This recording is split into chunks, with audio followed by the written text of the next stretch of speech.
Hey, it is Sunday, July the 12th, 2026, and this is Wes Fryer. I'm here in Jackson, Tennessee.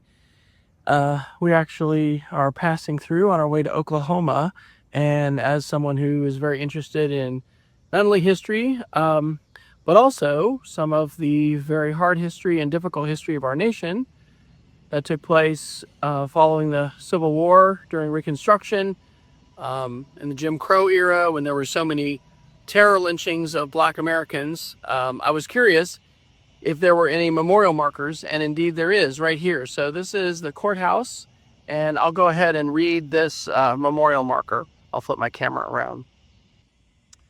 Lynching in Madison County. Between 1877 and 1950, there were at least 237 lynchings in the state of Tennessee. These were acts of terrorism against the African American community. In Madison County on August 18, 1886, Eliza Woods, a black domestic worker, was accused of poisoning her white employer. That night, a mob stormed the jail, dragged Ms. Woods to the courthouse, and ripped her clothes off. Although Ms. Woods declared her innocent, she was hanged from a tree and her body riddled with bullets. Ida B. Wells, who had become a leading anti-lynching crusader, protested the lynching of Eliza Woods many times in her writing.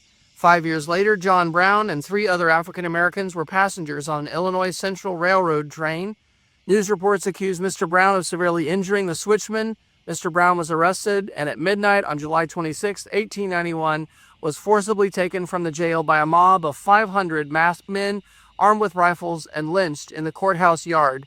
Neither Eliza Woods or John Brown received due process for their alleged crimes and were killed by mobs who never faced persecution for their lynchings. And this is dated 2020, the Jackson-Madison County Community Remembrance Project, part of the Equal Justice Initiative. So I will share that in Charlotte, North Carolina, where we live, the group that is called the Charlotte Remembrance Project has just dedicated a marker in Reedy Creek Park.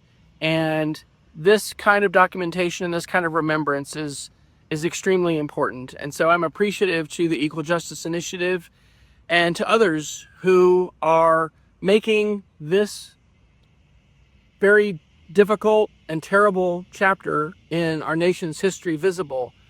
But it's important to not just remember historically, but to remember how important due process is and how important the justice system is in respecting justice and opposing vigilante justice, but also white supremacy and the way in which white supremacy continues to be a reality in our nation and in our world. And so uncovering and remembering historical events like this are important, and dedicating ourselves to do better and to understand that human rights are universal, and that irrespective of the color of our skin or how we show up with our gender, whatever our identity is, we are equal human beings in the eyes of the law, and I believe in the eyes of the Lord, and deserve equal treatment as children of God and human beings.